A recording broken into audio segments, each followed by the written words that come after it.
This is Women's History Month starting today. It's a time to celebrate and to honor the contributions that women have made throughout history and continue to make today. And this afternoon, we're bringing you the story of one of Greenville's earliest businesswomen. She created Duke's Mayonnaise more than 100 years ago.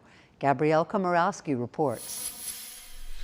It's made with smoked mahi, Duke's mayonnaise, cream cheese. Professional chefs in many Greenville restaurants love to use it. Scoundrel sauce, which we use Duke's as the base for.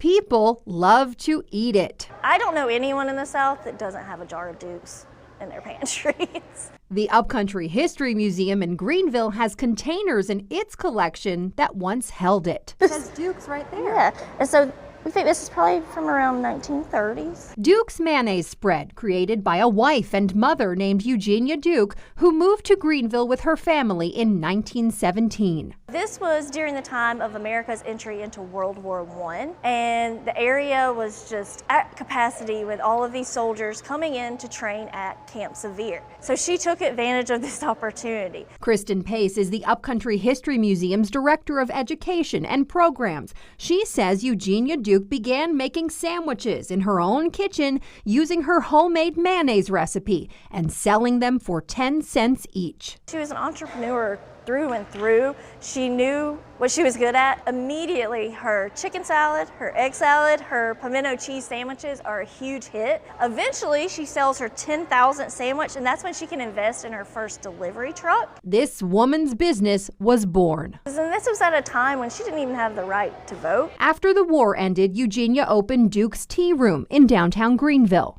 Items from the historic Otteray Hotel, which is now where the Hyatt stands, and this is where she converted that first floor into the Duke's Tea Room. And she sold a variety of sandwiches, but also side dishes. In the 1920s, Duke's Mayonnaise was produced in an old coach factory in downtown Greenville that we now know as the Weish Pavilion.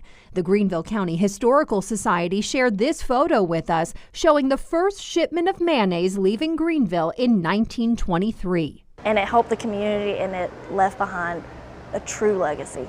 Eugenia Duke eventually sold her mayonnaise recipe and moved to California to be closer to family. Her creation and name continue to be celebrated. In 2018, this bridge in downtown Greenville next to where her mayonnaise was once bottled was named the Eugenia Duke Bridge. Her granddaughter was there for the dedication. I find that people really are impressed at this little lady in the first part of the 20th century, what she did with her life. Visit Greenville SC launched Eugenia Duke's unofficial Mayo Guide, inviting people to make stops around the city and taste the way 20 local restaurants use Duke's mayonnaise.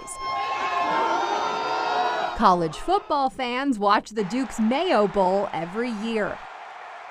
Eugenia Duke, a woman who created a Southern staple and became a household name.